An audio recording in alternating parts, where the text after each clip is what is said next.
Hi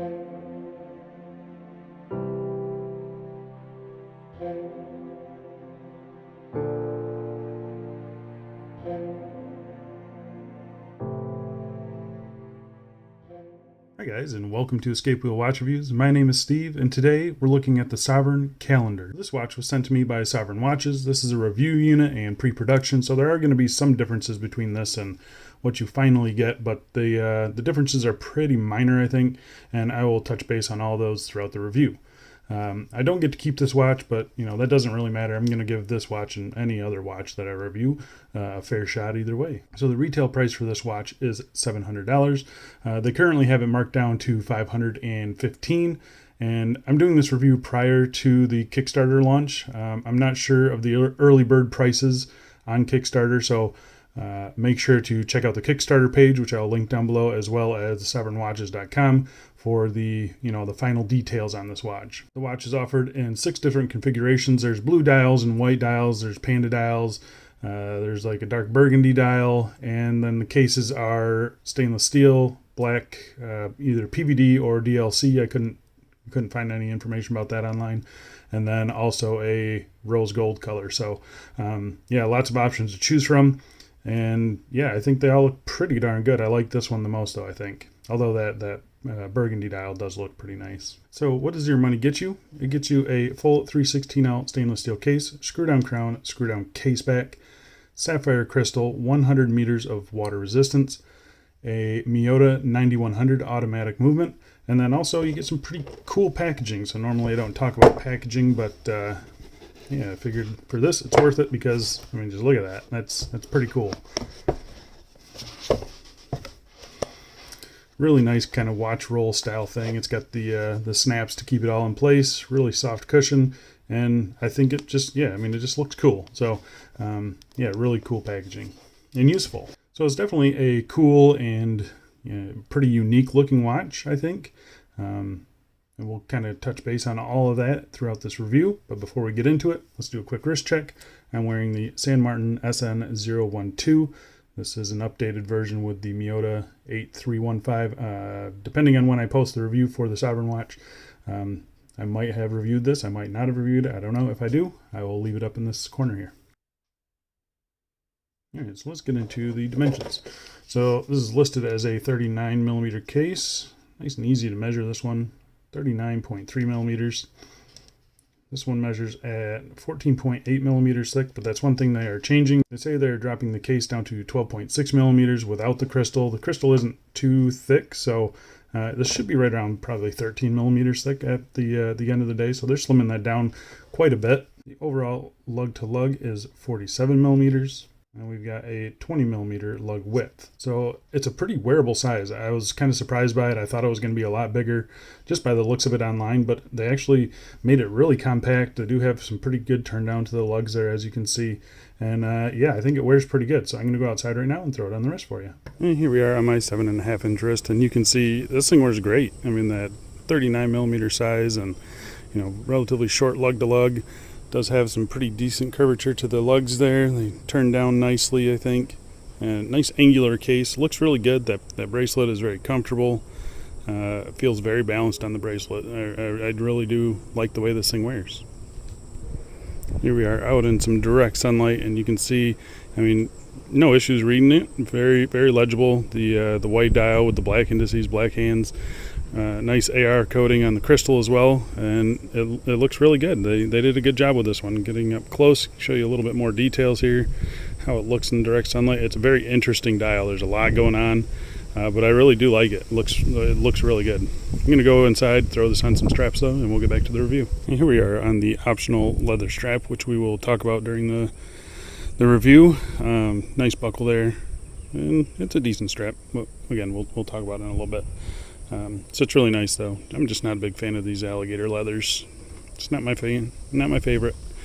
So I'm going to go throw it on something a little bit more fitting. Here we are on a really nice kind of chunky leather strap. This is from clockworksynergy.com.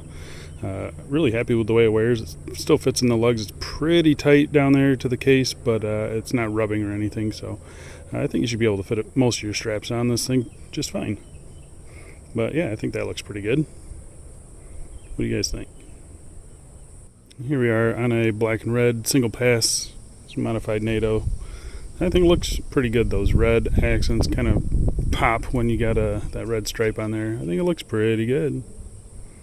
Yeah, I do like this combo. And even with one layer underneath it, it still sits pretty comfortable on the wrist. So yeah, pretty happy with that. I did have to thread on the spring bars after kind of putting the strap in place. So I could not thread it through.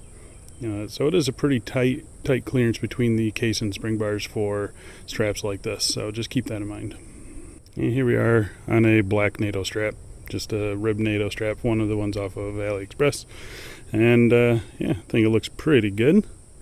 I think I like that red one or just the bracelet. I'd probably be rocking this thing on the bracelet most of the time. But let's go back inside. We'll get back to the review. All right, so let's get close and we'll talk about the case finishing on this.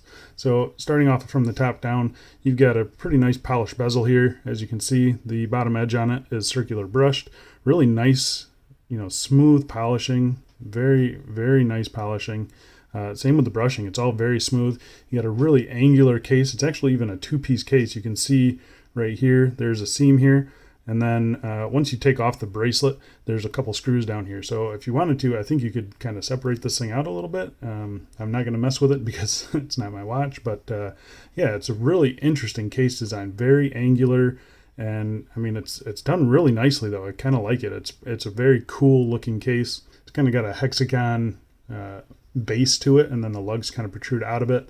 Really cool. There's no like sharp edges or anything on it. It's very toned down and honed nicely.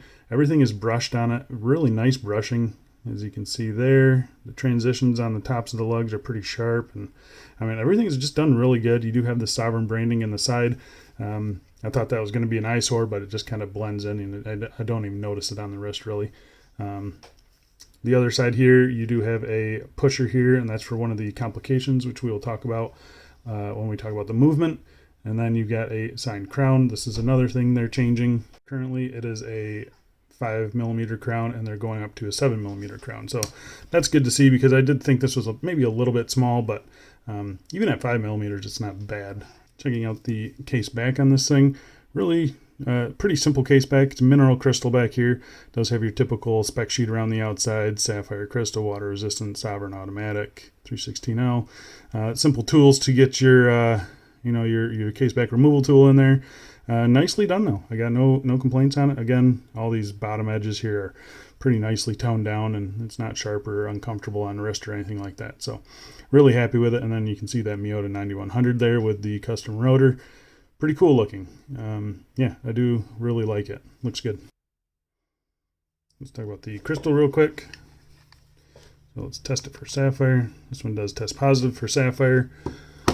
And it's a really good crystal, actually. They got lots of AR coating on it, ever so slightly double domed. As you can see, there's no distortion or anything like that. It's a very subtle dome, but yeah, it's pretty nicely done. I got no real complaints about it.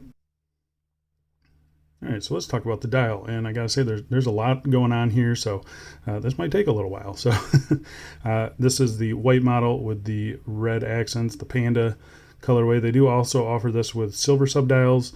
And then like a bright, I guess, Tiffany blue or ice blue color, and then a really cool burgundy with some gold accents on it. I think that looks pretty cool too. But yeah, this is the one I chose, and I do think it looks really good. So we've got a kind of a sloped rehout chapter ring here, black and red accents. I think it looks really good actually. It doesn't quite match the dial. The dial is more silver than white, as you can kind of tell right here. But the dial has got some really cool texture to it. I'm going to show you as good as I can. But yeah, it's got a really cool texture to it. Kind of shimmers in the light here. You've got a raised ring right here. This is for the power reserve. You can see I'm sitting just under 20 hours of power reserve on this wind. And then you've got the 24-hour dial down at the 6 again with another raised ring around it. And then you've got some recessed rings or subdials for the month and the day of the week over here. And you got a kind of 4:30 date window, which is sunk in there. He mentioned something about the date window changing color, but I think that was for a different dial. So I think the white dial here will have the white date window. But yeah, I do think I think the overall balance, it's very balanced. I like the way it looks. I think the colors and the texture are really cool. You've got the Sovrygn branding right there at the 12 o'clock-ish position, just right above the pinion. And then you got the calendar branding down there. That kind of threw me off because that's not anything to do with the calendar. But the calendar is the actual model name of this thing, so they threw that down there. But yeah, I think they got just the right amount of color on this thing. It's definitely not a boring dial at all. Yeah, it's really cool. I think the handset on it they chose, really nicely sized. You got that nice long red second hand there sweeping along nicely. On this dial, you've got black accents for the indices, and the hands are also black. The subdial hands are polished silver, as you can see here. And I mean, everything just looks really good. It's all aligned nicely, and you got nice contrast, nice readability. Yeah, it's a great dial. For as much that's going on the dial, I think they really did a good job with it. I do really like it, actually. So the hands and the indices, they're all filled with BGW9 Lume. I'm going to pop up a Lume shot right now. And here you can see it against a couple other watches in the collection. And it actually does pretty good. It's definitely not the best, but it's definitely far from the worst. And the fact that, there's not a whole lot of surface area for them to put the Lume on this watch, I think it holds its own pretty well for what it is. So, yeah, overall, I'm pretty happy with the Lume on this watch. All right, so let's talk about the movement on this thing. So movement is operated by this 3 o'clock screw down crown. Again, they're going to adjust that, make it a little bit bigger. As it is a little bit tiny, but plenty of grip. Screw in, screw out action is fine. So this is the Miyota 9100. It is a high beat automatic, hand winds, as you can see here. And while I'm doing this, watch this power reserve indicator, okay? So there you go, you can see it winding up. Really cool. It's starting to become one of my favorite complications. I just like watching it. It's nice to know when it's going to die, especially if you got this in a collection. You can wind it up if you're planning on wearing it the next day and it's down to under 10 hours. You can wind it up and you won't have to set it in the morning, which is really nice because there's so many complications going on here. You've got your 24-hour dial down here, so you can see it's just past 10 o'clock in the morning. You've got your day of the month over here. You've got your day of the week over here, and then you've got your month right here. So I'm going to show you how to adjust all that stuff here in just 1 second. So pretty typical with a Miyota. You pull it out to the 3rd position, it hacks the movement, and that's where you can set your time. Pull out to the 1st position, you wind it forward, and that'll change your date. And then you wind it backwards, and that changes this one over here.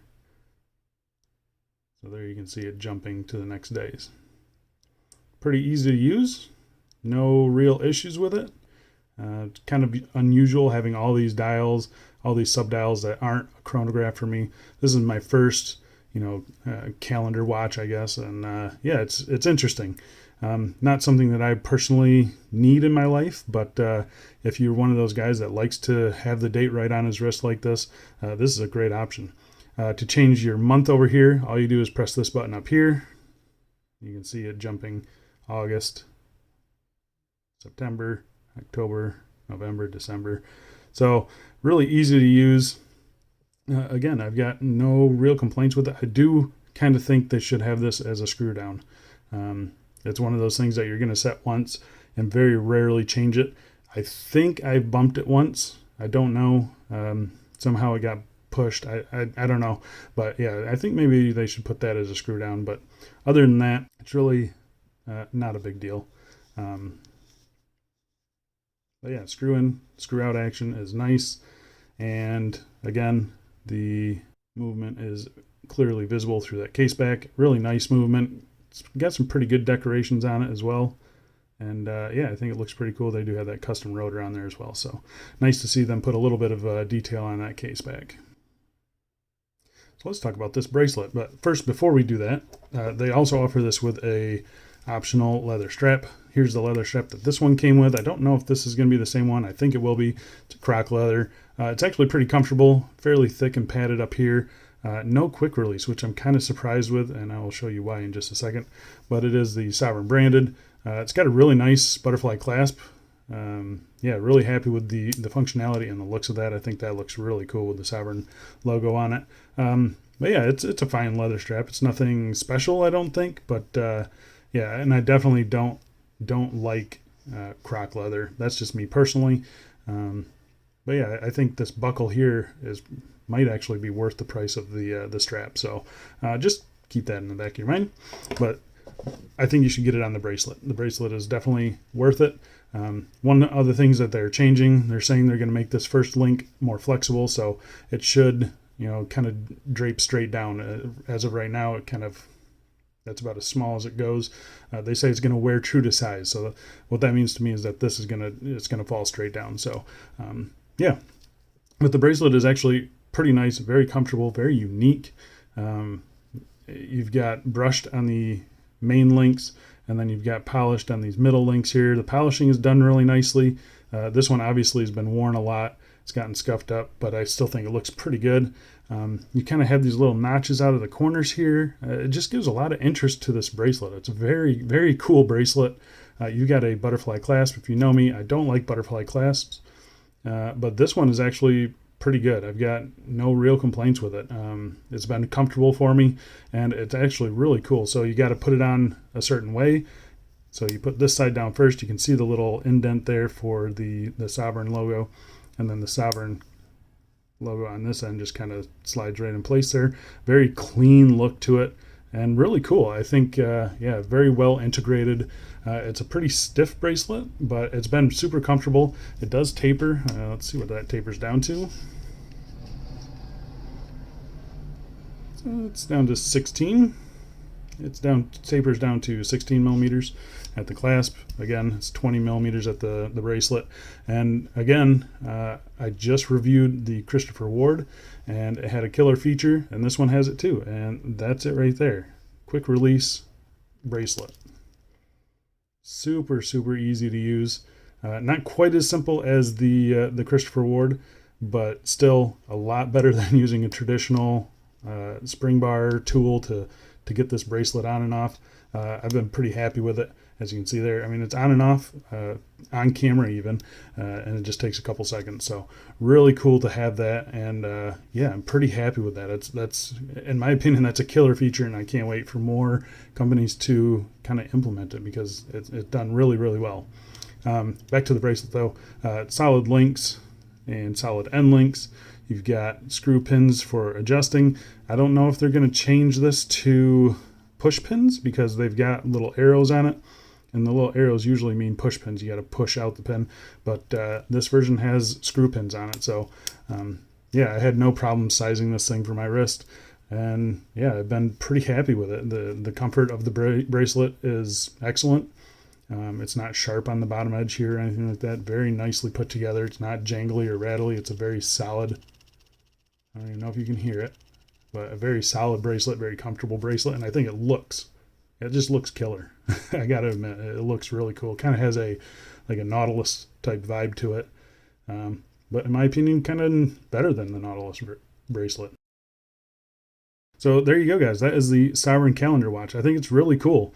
I can't wait to see this thing launch on Kickstarter. If you're in the market for a calendar, day, date, month, power reserve, this is one to look for, because it's done really well. This is pre-production, so I have a feeling the final product is going to be even nicer than this one, and this one is pretty cool. So thanks again to Sovrygn. Thank you to everyone who's watched this channel. Thank you to Aviv over at the My Affordable Watch channel. He's the guy who got me in touch with Sovrygn, and yeah, he was able to get this in my hands, and I appreciate it. So thanks, Aviv. If you guys have any questions or comments about it, drop them down below. I'll do my best to answer them. But again, this one's going back to Sovrygn, unfortunately, so I won't have any more hands-on experience with it. Be sure to check out Sovrygn on Instagram down below. I will also leave their website down below, as well as their Kickstarter down below. So make sure to check them out when they launch on Kickstarter, and follow along with them. Get the updates through their website if you are interested in this watch. Really cool watch, guys. I think that's about it, though. Thanks a lot for watching, and I'll see you in the next one. See ya.